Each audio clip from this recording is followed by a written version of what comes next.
You now got an introduction to Node.js and how it works and how you can use it to write basic Node.js programs. But what you also already saw is that with Node.js alone, you have to write a lot of code to deal with basic things like extracting the body of an incoming request. Now, typically you don't want to do that. You want to focus on your business logic, the code that makes up your specific application. You don't want to work or you don't want to care about standard tasks like handling incoming requests or routing, so executing different code for different paths, different URLs. You don't want to do that, and therefore, we'll now have a look at ExpressJs. This is a framework you can install as a third-party package into your Node project, and as such, it basically helps you outsource some of that nitty-gritty work, some of these details you don't want to care about. It gives you a rule set in which you work and a lot of utility functions that help you write cleaner code and focus on your core business. So what's inside this module then? We'll have a brief look at what ExpressJs is. I gave you a short introduction already now, but let's take a closer look. I'll then have a look at one important concept that pretty much defines ExpressJs, or that ExpressJs is built around, middleware, and what this is, of course. We'll then have a look at how we can work with requests and responses with the help of Express in a way easier way than we did thus far.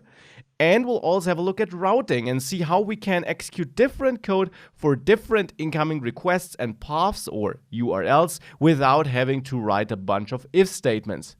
And last but not least, I will also show you how we can return HTML pages, so files we prepared, to our client instead of writing HTML code in Node.js as we did thus far, which wasn't really that great.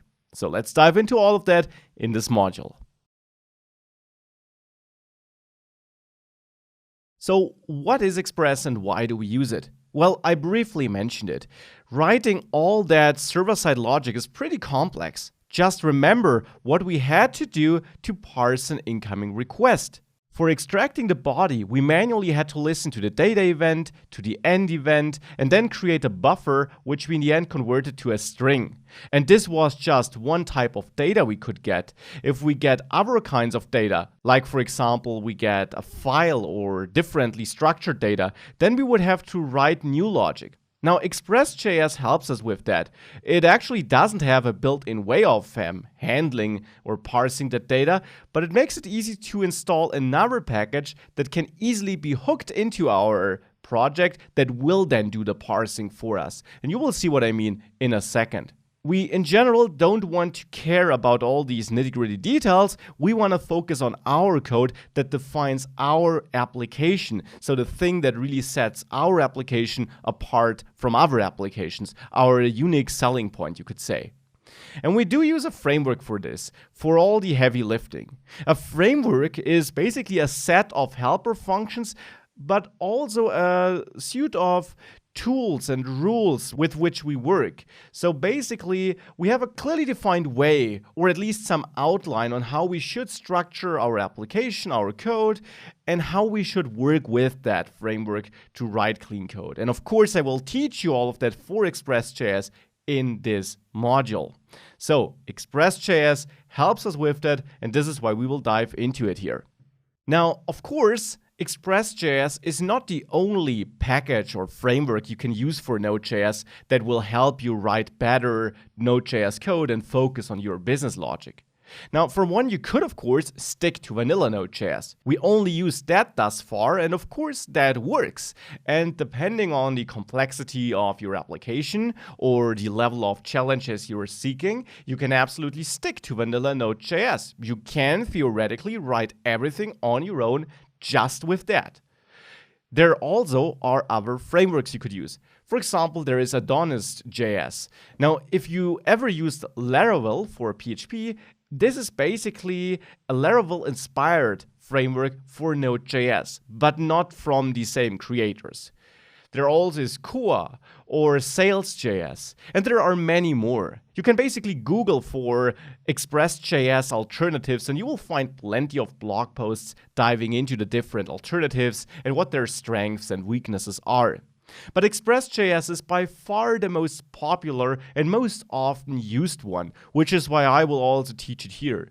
The great thing about Express is that it's highly flexible. It actually doesn't add too much functionalities out of the box, but it gives you a certain way of building your application or of working with the incoming requests that make it highly extensible, and therefore there are dozens or hundreds and thousands of third-party packages built for Express specifically that you can then easily add to your Node Express application without having to configure a lot. And this is probably the real strength of Express. And of course, it also does add some nice features out of the box. So why don't we just install it and take a closer look ourselves? Now back in our project, let's add ExpressJS. And you could also simply create a new project. Make sure to install NodeMon though, I will keep using that. But I will get rid of the routes.js file because I will basically create a brand new application, you could say. So therefore, of course, in the app.js file, I have to get rid of that import. And that, of course, means I'm now missing my route handler or my request handler here. But we'll work on this later. So let's now install ExpressJS by running npm install --save.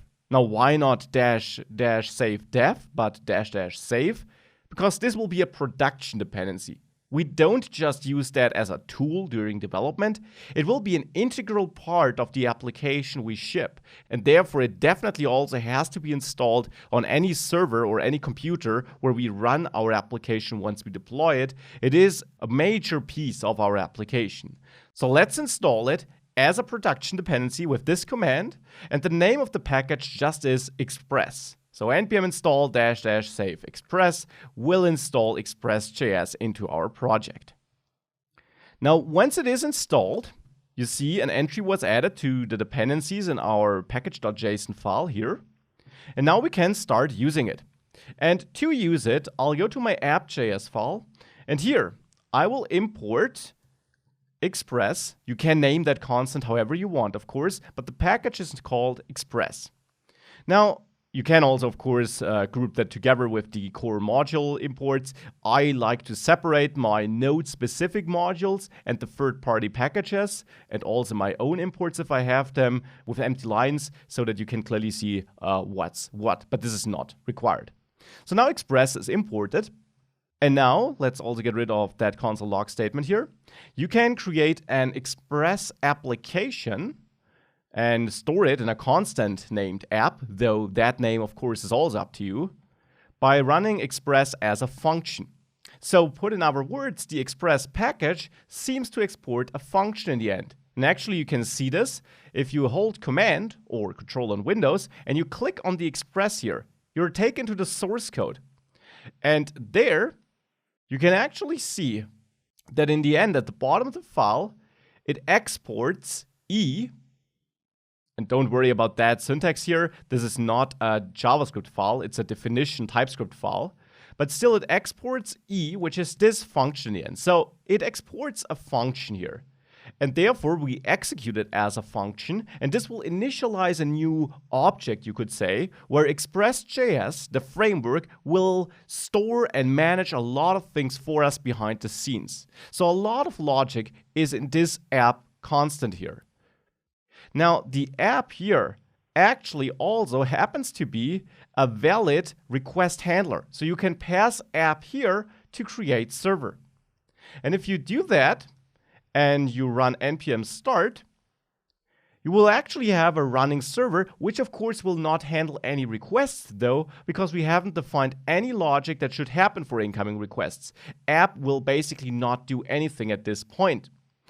Well, almost. It does one thing for you, and that is it sets up a certain way of handling incoming requests that defines or that is a key characteristic of ExpressJS. And we'll have a look at that in the next lecture. ExpressJS is all about middleware.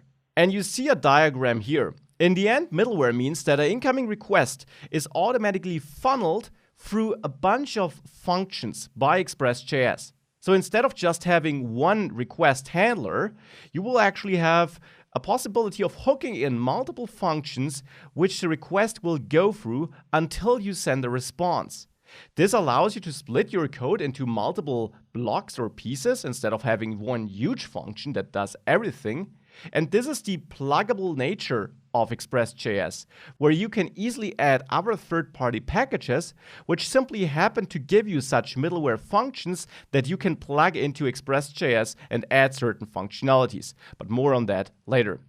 So this is a core concept of ExpressJS, the middleware. And we can use that by going here after we created the app object, but before we passed it to create server. And then we can use the app and call a method which is defined by the Express framework, use. Use allows us to add a new middleware function. Now the use method is pretty flexible. It accepts an array of so-called request handlers here. And it has some other use cases too. Now one easy way of using it is that you simply pass a function to it. And this function here, this function you pass to app use, will be executed for every incoming request. And this function will receive 3 arguments. The request and the response object, as you already know it basically, with some extra tricks learned though. And a third argument, which is the next argument. Now you can rename any of these arguments, but what do they do? Request and response, as I just mentioned, are basically what you know with some extra features. Next is actually a function that will be passed to this function by ExpressJS. And this can be confusing because you're passing a function as an argument to the use method. And this function you're passing is receiving yet another function here on the next argument. And this next argument, basically this function you're receiving here, has to be executed to allow the request to travel on to the next middleware. Now let me show you what I mean. We can simply console log in the middleware here, like this. Now, since I have NodeMon, this automatically restarts the server. And let's now go to the browser and reload localhost 3000. Now actually, this will keep on spinning, you see? So we don't get a response, which makes sense because we got no logic where we would send one.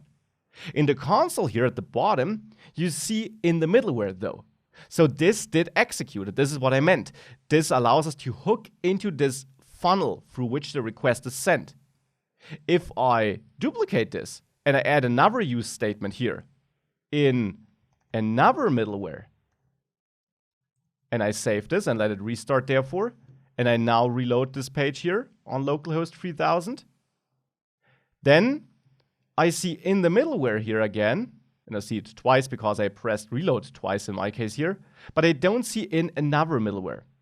Now the reason for that is that we have to call next here to allow the request to travel on to the next middleware in line. So it basically goes from top to bottom through that file, you could say, through all the middleware functions, but only if we call next. If we don't call next, it just dies. So if we don't call next, we should actually send back a response, because otherwise the request can't continue its journey, so it will never reach a place where we might send a response.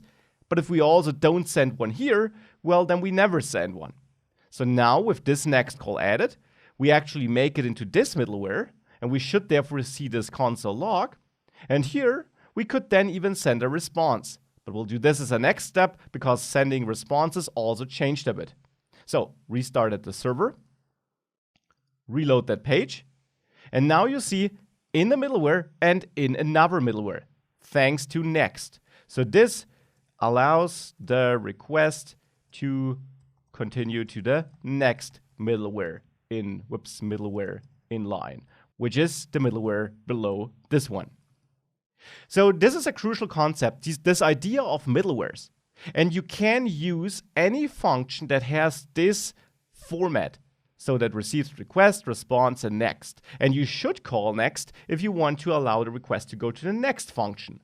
You should send a response if you got other plans. So let's send a response in this middleware in the next lecture. We added middlewares, and I mentioned that this is a crucial concept of the Express framework, and that we should call next if we don't send a response, because otherwise the request will just die and will not continue to the next middleware. Now, in this middleware, we're not calling next, and there also wouldn't be a next middleware in line. This is our entire script, right? There's nothing to come. ExpressJs, and that's important, doesn't send a default response or anything like that. So instead, we should send a response here. So we can use the response object, and now sending responses actually gets easier, thanks to ExpressJs. Instead of setting a header, which we still can do, and writing, which we also still can do, so we can still send responses as before, but instead of doing this, there is a new utility function we can use, send. Send allows us to send, well, a response. And actually, this allows us to attach a body which is of type any. Now, let me show you what this could be. We could send good old HTML code here, just a h1 tag, hello from Express, like this. If we do that, and we now reload this page here, we see hello from Express. By the way, one thing you'll notice is that if you open your network tab here, and you inspect that request you got, you will see that under headers, the content type is automatically set to text HTML here. So this is done for you. This is another feature provided by Express here. The send method by default here, since we send some text here, simply sets an HTML content type. You can still set one manually with set header, of course. So you can always override this ExpressJS default, but you can also rely on the default, where the default response header is text HTML. And now with that, you see that we also got no dying request anymore. Because even though we're not calling next here, and we shouldn't, we're doing the alternative. We're sending a response with send. And this is of course easier than using all these write chunks. And it will be particularly easier once we start sending back real files or the content of files, something we haven't done at all thus far. Now, this is something we'll also do in this module, but for now, make sure you understand this basic middleware concept, that you add functions that are hooked into this funnel through which the request goes, and you either have next to reach the next middleware, or you send a response to, well, not do anything else.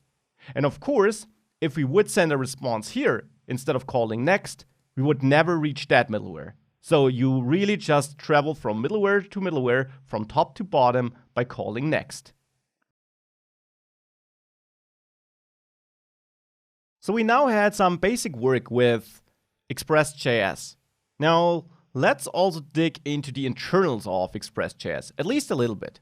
Here is the ExpressJS code repository on GitHub. It's open source, so you can dive into the code. And no worries, we'll not do a deep dive analysis. But it's interesting to see how some things work.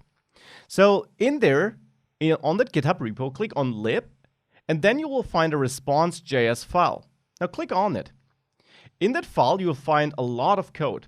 Now let's simply search for send and then an opening bracket. And you will see how the send function, so basically the function we are calling here, how this is defined internally. And this helps us understand it. And this, by the way, is always a great technique if you want to see what something does behind the scenes, and if you need to do something yourself, for example, set some header, or if that is done for you. And we had that default header of text HTML, right? So let's see what send does internally. It does a bunch of checks to see if we're using outdated versions of that function, which we didn't in this course, so let's ignore that. And then down there, it basically analyzes what kind of data you're sending. And you see that if it's a string data, so some text as we are doing it here, that in this case, it sets the content type to HTML, but only if we haven't set it yet. So it checks if the content type header is not present yet, in which case it sets it, otherwise it would leave our default. If we have other values, like a number, a boolean, or so on, it would actually set it to binary or JSON data. So this is just some of the internal things it does. And you don't need to go through the entire code here. It's a bit much, and you're using Express so that you don't have to do everything on your own. But diving into this can help sometimes. Now, one other interesting thing to see is that we can actually also shorten this code here, where we set up the server. We can pass app to that create server method, but instead, we can also just use app and call listen. And this will do both these things for us. Something we can see in the official code if we go into the application.js file. In there, what we can see is that if we search for listen, here, the listen function in the end just does the two things we did before. It calls HTTP create server and passes itself, so the app object, which we previously also passed to that, passes it to create server. And then this in the end just makes sure that listen gets called on that server object. So it internally does the same we did here. And this of course saves some code, and now we can also remove that HTTP import up there.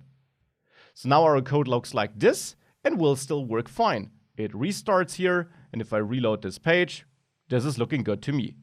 So now we're using ExpressJS, and you hopefully got a basic understanding of what it's doing and why this helps you write cleaner code. Because now you have a clearly defined structure, use this middleware funnel, and you save code.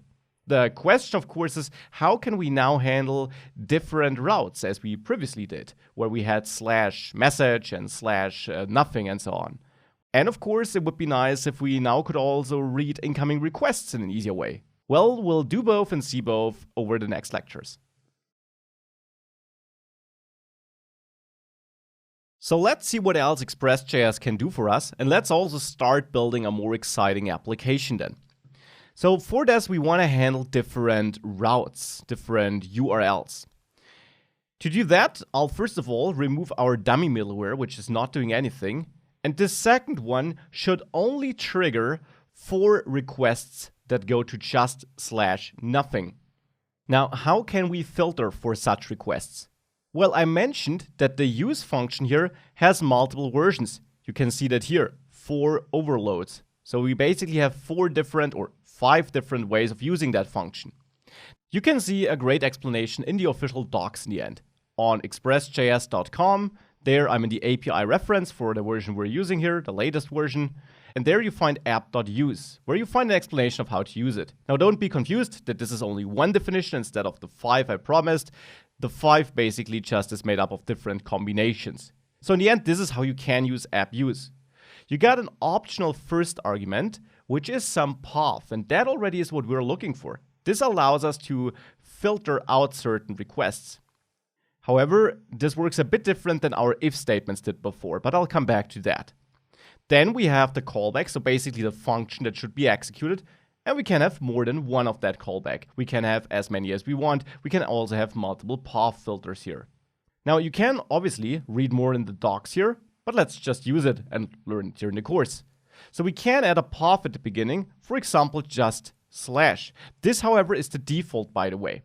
And now we would handle this for just visiting /, right? If I reload, we still see hello from Express.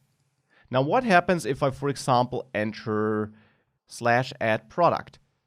We still see hello from Express, and we still see I'm in another middleware. So this middleware gets executed for both / and add product. Because this does not mean that the full path, so the part after the domain, has to be a /, but that it has to start with that. Now, of course, every route starts with just a /. And then we have different other criteria. So what we can do is we can simply duplicate this and add it before this middleware and add /add product. Now, why before this middleware and not after it? Because remember, the request goes through the file from top to bottom. And if we don't call next, it's not going to the next middleware. Well, I am not calling next here. So in the end, if we have /add product, this middleware will be reached first because top to bottom. Add product will match this middleware. And since I don't call next, this middleware will never get a chance of handling that request, even though the filter here would have, well, matched that request too. So here, if I just add the add product page like this, and I save this, you will see that on /add product, we see the add product page, and on any other path, including random stuff or just /nothing, you see hello from Express. And this is how we can use that middleware approach to control what is getting shown. And the order here, as well as the fact whether we are calling next or not, matters a lot. By the way, if you're sending a response, this is a good indication that you never want to call next too, because you don't want to execute any other response-related code. Just as before with vanilla Node.js, you don't want to send more than one response. This won't work and will result in an error. So this is the code we can use here. This is the code that allows us to route our requests into different middleware. And if we have a middleware that should be applied to all requests, we would simply add it on top of all the other middlewares and then add it like this. If we don't add a filter or a filter that matches all requests it should match, then this middleware will always run first. And if we call the next function, well, then of course the request will also be able to continue. So if we have this middleware here, which allows the request to continue, and we have console log this always runs, well, with this code, what we will get is that if I save this, if I reload here, and I also go to add product here, we have this always runs twice because, well, this always runs. That's just how it works. So this is how the middleware works and how you can work with it to funnel your request into the right place.